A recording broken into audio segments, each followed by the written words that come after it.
Sir నమస్కారం sir. నమస్తే అండి. సార్ ఘట్టమనేని కుటుంబం నుంచి ఇంకొక వారసుడు ఇండస్ట్రీకి పరిచయం అయ్యాడు. ఘట్టమనేని జయకృష్ణ. మరి డెబ్యూటెంట్ మూవీ ఎలా ఉంది? ఈ శ్రీనివాస మంగాపురం సినిమాతో ఆడియన్స్ ని అట్రాక్ట్ చేశాడా? తన పర్ఫార్మెన్స్ పరంగా కావచ్చు, లేకుంటే సినిమా పరంగా కావచ్చు, మీకు ఎలా అనిపించింది? మీ రివ్యూ ఏంటి సార్? అంటే ఒక రకంగా స్పైడర్ మ్యాన్ అడ్డం పడ్డాడు ఈయన. అవును సార్. స్పైడర్ మ్యాన్ కి ప్రపంచం అంతా టర్న్ అయ్యి శ్రీనివాస మంగాపురం వైపు తక్కువ తలలే వెళ్ళాయి. సరే, అదొక ఇబ్బంది అనుకుంటే సినిమాని ఒక పెళ్లి చూపుల వ్యవహారంగా నడిపారు డైరెక్టర్ గారు. ఆయనే కథ, ఆయనే స్క్రీన్ ప్లే, ఆయనే డైరెక్టరు. అంటే పెళ్లి చూపులు అని ఎందుకు అంటున్నానంటే, ఈ సినిమా హీరో గారికి ఎలాగూ పెళ్లి చూపులే.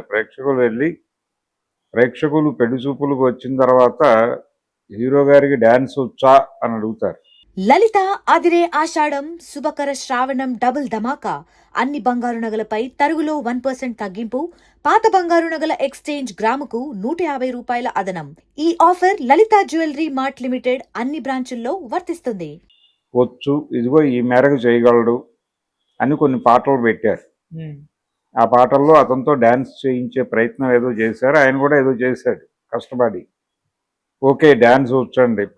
కొంచెం అభినయం అనగానే ఇదిగో ఈ ఎమోషన్ ఇలా పలికించగలడు, ఈ ఎమోషన్ ఇలా పలికించగలడు, కొంచెం కామెడీ కూడా చేయగలడు అని అలా కొన్ని సన్నివేశాలు కల్పించుకుంటూ వెళ్ళాడు డైరెక్టర్ గారు. అలా నడిచిపోయింది. హీరోయిన్ గారి పరిస్థితి, ఆవిడకి పెళ్లి చూపులే. అంటే ప్రేక్షక చూపులు అనొచ్చు, లేదు సినిమా చూపులు అందాం. ఆ సినిమా చూపులు చూడటానికి ప్రేక్షకుల్ని థియేటర్లకి రమ్మని, నిజానికి పెళ్లి చూపులకి వెళ్ళిన వాళ్ళకి టిఫిన్లు అవి వాళ్ళు పెడతారు. కానీ ఇక్కడ వీళ్ళే టికెట్లు కొనుక్కుని వెళ్ళి అక్కడ పెళ్లి చూపులు చూడాలి. చూసి పర్లేదు, ఈ అమ్మాయి కూడా గ్లామర్ ఉంది, పర్వాలేదు, కొంత నటన కూడా ఉన్నట్టుగా ఉంది, మళ్ళీ సేమ్ క్వశ్చన్స్, డ్యాన్స్ చేయగలరా, ఎమోషన్స్ ఏ మోతాదులో పండిస్తుంది అనేది ఒక రివ్యూ గొడవ. అది అయిపోయిన తర్వాత ఇక్కడ ఇంకొక పెళ్లి చూపుల కార్యక్రమం మోహన్ బాబు గారికి. ఆయన రీలాంచు, ఈయన లాంచు. సో ఆయన రీలాంచు ఆయన పద్ధతిలో ఆయన లేడు. అక్కడ కూడా మెరుపులేని లేవు. మోహన్ బాబుని పెట్టారనగానే ఆ క్యారెక్టర్లో ఏదో ఉంటుంది అనుకుని థియేటర్కి వెళ్ళిన ప్రేక్షకులకు అవేం కనిపించవు. మామూలుగా ఉంటుంది, అంటే అదొక క్యారెక్టర్ ఉంటుంది. ఓ పెద్ద మనిషి పాత్ర ఉండాలి. ఆ పెద్ద మనిషి పాత్రలోకి మోహన్ బాబుని తీసుకోవడం వలన ఒక ప్రత్యేకత వచ్చింది. కానీ ఒక ప్రత్యేకమైన క్యారెక్టర్ కోసం మోహన్ బాబుని తీసుకున్న వ్యవహారం కాదు అది. సో మోహన్ బాబు లాంటి వాడిని తీసుకోవాలి అనుకుని డిజైన్ చేసి చేయలేదు. అది ఏదో ఉండాలి కాబట్టి ఒక పెద్ద పాత్ర అలా పెట్టారు. అందుకని అది కూడా ఒక పెళ్లి చూపులకు క్రతువుగానే మారింది. మోహన్ బాబు గారు నిజానికి ఆ ఉన్న పరిధిలో ఆయన న్యాయం చేశాడు. కానీ ఆయన ఇంకా చేయగలడు, ఇంకా కంట్రిబ్యూట్ చేయగలడు. ఆయన దగ్గర నుంచి ఆ మెరుపులు లేవు ఆ ఏరియాలో. కాకపోతే ఇచ్చినటువంటి స్పేస్లో తన ప్రత్యేకతను నిలబెట్టుకోవటానికి ఆయన ప్రయత్నం ఆయన చేశాడు. అంటే తను ఫెయిల్ కాకుండా ఉండాలి కాబట్టి అనే పద్ధతిలో వెళ్ళాడు ఆయన ఫెయిల్ కాల. మోహన్ బాబు సక్సెస్. అలాగే నిజానికి ఇండస్ట్రీకి ఒక అప్లికేషన్ పెట్టుకున్నాడు ఆయన. అదేంటంటే గతంలో ఈ ఎస్వి రంగారావు గారు వాళ్ళు చివరి రోజుల్లో కొన్ని సినిమాలు హీరోయిన్స్ ఉంటారు, వాళ్ళ హడావిడి నడుస్తూ ఉంటుంది, ఓ పెద్ద మనిషి ఉంటాడు, ఒక క్యారెక్టర్ ఆర్టిస్టు, ఆ క్యారెక్టర్ మీద సినిమా డిపెండ్ అవుతుంది. కానీ మిగిలిన డ్రామా అంతా వీళ్ళు చేస్తూ ఉంటారు. అలాంటి స్క్రిప్టులు కొన్ని వర్కౌట్ అయినాయి ఆ రోజుల్లో. ఆ పద్ధతిలో అంటే నాగభూషణం గారు, రంగారావు గారు వీళ్ళు చేశారు అలాంటి క్యారెక్టర్. ఈవెన్ సత్యనారాయణ గారు కూడా చేశాడు.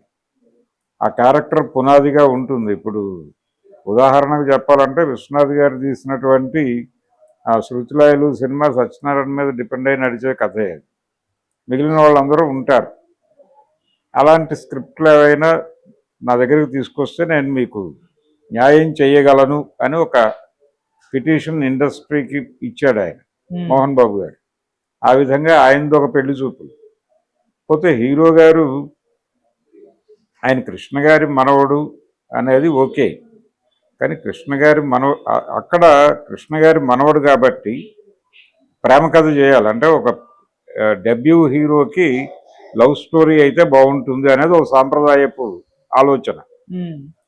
ఆ సాంప్రదాయపు ఆలోచన ప్రకారం ప్రేమ కథ తీయాలి అని అనుకున్నాడు డైరెక్టర్ గారు. దాంతో మనకి ఇబ్బంది లేదు. పైగా ఇతన్ని స్టార్ని చెయ్యాలి అనేటువంటి ఒక కార్యక్రమం పెట్టుకున్నారు, బాధ్యత. ఒక సూపర్ స్టార్ గారి మనవడు కాబట్టి ఇతనికి కూడా ఒక స్టార్ ఇమేజ్ ఇవ్వాలి కాబట్టి కమర్షియల్ సినిమానే చేయాలి, కానీ ఎట్టి పరిస్థితుల్లోనూ మనం ప్రయోగపు ప్రేమ చేయకూడదు, అంటే ప్రేమతో ప్రయోగం చేయకూడదు. ఒక కమర్షియల్ ఫార్ములా బేస్డ్ ప్రేమ కథ మాత్రమే చెప్పాలి అని ఒక టెంప్లెట్ రాసేసుకున్నాడు. దానిలో అలవాటైపోయినటువంటి రొటీన్ ఫార్ములా మర్చిపోవటము, గుర్తు రావటము అనేది ప్రేమ కథల్లో అనేక సినిమాల్లో చూసాం. పవిత్ర బంధం ఇలాంటి, నాగేశ్వరరావు గారి సినిమాల్లో, పునర్జన్మ ఇలాంటి అనేక సినిమాల్లో నడిచిపోయినటువంటి ఎలిమెంట్స్ చాలా కనిపిస్తాయి. అనేక సినిమాల రెఫరెన్స్లు ఉన్నాయి దానిలో. అలా ఏదైనా ఒక పాపులర్ కమర్షియల్ వేలో వెళ్ళదలుచుకున్నాడు. ఫార్ములా అంటే 100 సినిమాలు వచ్చి ఉంటాయి, అంటే 156 సార్లు ప్రేక్షకుడు చూసిన కథనే కొత్త తరహాగా చెప్పగలగటం అనేది కమర్షియల్ సినిమా ఫార్ములా. ఆ ఫార్ములాలోనే వెళ్ళింది సినిమా. కాకపోతే ఆ కొత్తగా చెప్పగలగటం దగ్గర డైరెక్టర్ గారు తడబాటు. ఉన్న కొత్తదనం హీరో అతను ఏమన్నా చేయగలడేమో అనేటువంటి ఉత్సుకతతో థియేటర్లో జనాలు కూర్చున్నారు. అంటే పెళ్లి చూపులకు వెళ్ళాక అమ్మాయి డాన్స్ చేస్తుంది అంటే ఎలా డాన్స్ చేస్తుందో చూడటం కోసం ఆ పెళ్లి చూపులకు వెళ్ళిన వాళ్ళందరూ క్యూరియస్గా చూసినట్టు ప్రేక్షకులు చూస్తారు. ఆయన చేశాడు, పర్వాలేదు అనిపించాడు. పర్వాలేదు ఇతను అంటే కొంచెం నటనకు ఆస్కారం ఉన్నటువంటి సినిమాలు, ఆ తరహా డైరెక్టర్లని కొంతమందిని ఎంపిక చేసుకుని స్టార్ అనేది పక్కన పెట్టేయటం బెటర్. ఆయన సూపర్ స్టార్ మనవణ్ణి అనేది పక్కన పెట్టేసి నటుడిగా తన్ని తాను ఎమర్జీ చేసుకోవటానికి ప్రయత్నం గనక చేస్తే, ఇలాంటి వాళ్ళ అవసరం ఉంది ఇండస్ట్రీకి. పర్టికులర్గా ఎగ్జిబిటర్ల సమస్య ఒకటి ఉంది. వీళ్ళు క్రౌడ్ పుల్లర్లే. అంటే కృష్ణ గారి మనవడి సినిమా కాబట్టి ఎవరో కొంతమంది వెళ్ళి థియేటర్లో కూర్చుంటారు ఆ మొహమాటానికైనా. ఇది కొంచెం కనెక్ట్ అయితే, అంటే ఆ రోజుల్లో కోడి రామకృష్ణ గారి డైరెక్షన్లో కళ్యాణ్ చక్రవర్తి గారు చేసిన సినిమాలు లాంటివి ఎంపిక చేసుకుని ఆ తరహా సినిమాలు చేసుకోగలిగితే డెఫినెట్గా ఇతను కొంతకాలం నడపగలడు. క్రమశిక్షణ ఉంది ఇతనిలో, ఆ క్రమశిక్షణ కనిపించింది. వీరి తండ్రి గారు రమేష్ బాబు గారు, ఆయన నిజానికి జనాలకు ముందే తెలుసు. ఎందుకంటే బాలనటుడిగా కృష్ణ గారి సినిమాలు అన్నిట్లోనూ బాలకృష్ణుడు ఈయనే. అంటే కృష్ణ చిన్నప్పటి క్యారెక్టర్ ఉంటే రమేష్ బాబుతోనే జయించేవాడు. అది సీతారామరాజులో కావచ్చు, దొంగలకు దొంగ సినిమాలో కావచ్చు, అలా అతను తెలుసు. ఆ తర్వాత కొంతకాలం గ్యాప్ ఇచ్చి హీరోగా మధుసూదన్ రావు గారి డైరెక్షన్లో సామ్రాట్ అనే సినిమాతో ఆయన పరిచయం చేశారు. అతని కెరియర్లో కూడా బజార్ రౌడీ లాంటి హిట్ సినిమాలు ఉన్నాయి, కానీ సస్టైన్ చేసుకోలేదు దాన్ని. అలా నడిచిపోయింది. అలా ఇతను కూడా ఒక స్టార్ ఫ్యామిలీ నుంచి వచ్చాడు, కానీ ఇప్పుడు స్టారిజం నడిచే పరిస్థితి కాదు. కృష్ణ గారు తన్ని తాను ప్రమోట్ చేసుకుంటూ వెళ్ళాడు, కానీ కమర్షియల్ మీటర్లో నడిచింది, కానీ ప్రయోగాలు వర్కౌట్ అవ్వాలి ఆయన మీద. కానీ ఇప్పటి పరిస్థితి అది కాదు. ఇప్పుడు ప్రయోగం చెయ్యాలి. కొత్త తరహా కథలు సరదాగా, ఆయన కృష్ణావతారంలో లుంగి కట్టుకుని యాక్ట్ చేస్తాడు కృష్ణ గారు. అలాంటి క్యారెక్టర్లు ఏవైనా ఎంచుకుని నెమ్మదిగా నటనని మెరుగుపరుచుకోవాల్సిన అవసరం అయితే ఉంది అతనికి. మరి భవిష్యత్తులో ఆ ప్రయత్నం ఏదన్నా చేస్తాడేమో చూడాలి. ఓకే, స్పైడర్ మ్యాన్ లేకపోతే ఇంకొంచెం బిగ్ వ్యూవర్షిప్ దొరికిండేది అతనికి.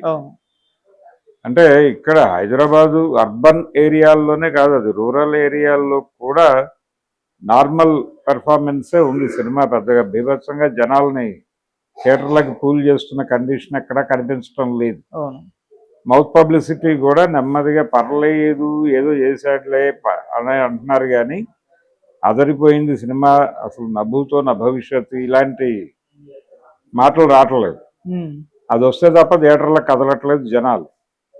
సో అది ఈ సినిమాలో జయకృష్ణ అనబడే కృష్ణ గారి మనవడి పరిస్థితి, అలాగే రాషా టాండానా అనబడే రవీనా టాండన్ గారి కుమార్తె ఆవిడ పరిస్థితి.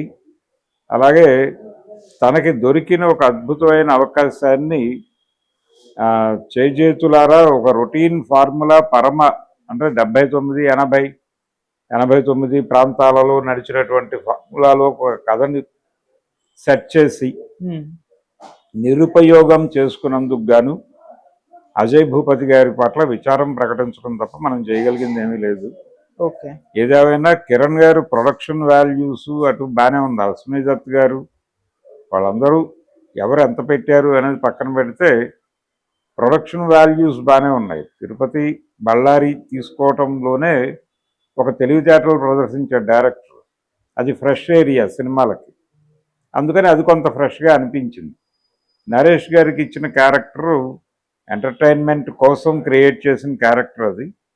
అంటే కమెడియన్తో చేయించాల్సిన పాత్ర నరేష్తో చేయించారు. ఆయన కూడా చేశాడు ఓపిక్గా.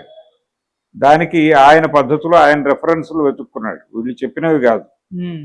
ఆయన అనేక సినిమాలు చూస్తూ పెరిగినవాడు కాబట్టి ఒక షాట్లో నాగభూషణం కనిపిస్తాడు, ఇంకో నాగభూషణంలో ఎంఆర్ రాధా కనిపిస్తాడు, ఇంకొక వేరియేషన్లో చలంగారు కనిపిస్తాడు, పాత నటుడు చలంగారు. వీళ్ళు అలా ఆయన పద్ధతిలో ఆయన నడిపేసుకున్నాడు ఆ క్యారెక్టర్. ఆయనకు తెలిసిన టెంప్లెట్లన్నీ వాడేశాడు. బ్రహ్మాజీ గారు ఆయన భార్య పాత్ర కొంత ఎంటర్టైన్మెంట్ క్రియేట్ చేసే ప్రయత్నం చేశారు వారు కూడా. అది కూడా రొటీన్ రొడ్డగొట్టుడు కామెడీయే అయినప్పటికీ ఏదో జనాలు మొహమాటానికి ఫోన్లే పాపం అని నవ్విన సందర్భాలు ఉన్నాయి సినిమాలు. అలా ఇది ఒక మొహమాటపు పెళ్లి చూపుల వ్యవహారంగా నడిచిన సినిమా ఏది శ్రీనివాస మంగాపురం అనేది. కమర్షియల్గా అంటే లాంచింగ్ సినిమా అంతకు మించి అంటే అజయ్ భూపతి ఇంకొంచెం ఈ కృష్ణ గారి మనవడు అనేటువంటి ఒక భారాన్ని భుజానికి ఎత్తుకోకుండా ఒక సెన్సిబుల్ స్టోరీ ఏదైనా డిజైన్ చేసుకుని ప్రయోగమే చేసి ఉండాల్సింది. ఈవెన్ ఒక మలయాళంలో వచ్చినటువంటి ఎమోషనల్ సినిమా దేన్నైనా రీమేక్ చేసినా బెటర్ సినిమా అయి ఉండేది. కానీ వీళ్ళు అలా అంగీకరించరు. అంటే ఏదో చెయ్యాలి, ఒక బీభత్సం చెయ్యాలి అనుకుని ఇంకేదో జరుగుతూ ఉంటాయి. అంటే హిట్ సినిమా తీయాలి అనుకుంటే హిట్లు రావు. మీరు నిజాయితీగా సినిమా తీస్తే హిట్లు వస్తాయి. హిట్ సినిమా తీయటం కోసం రాసుకున్న కథలన్నీ ఇలాగే ఉంటాయి అని మరొకసారి ప్రూవ్ చేసిన సినిమా అది శ్రీనివాస మంగాపురం. రేటింగ్ ఎంత ఇస్తారు? 2 ఇస్తానండి గౌరవప్రదంగా. Thank you so much. Thank you.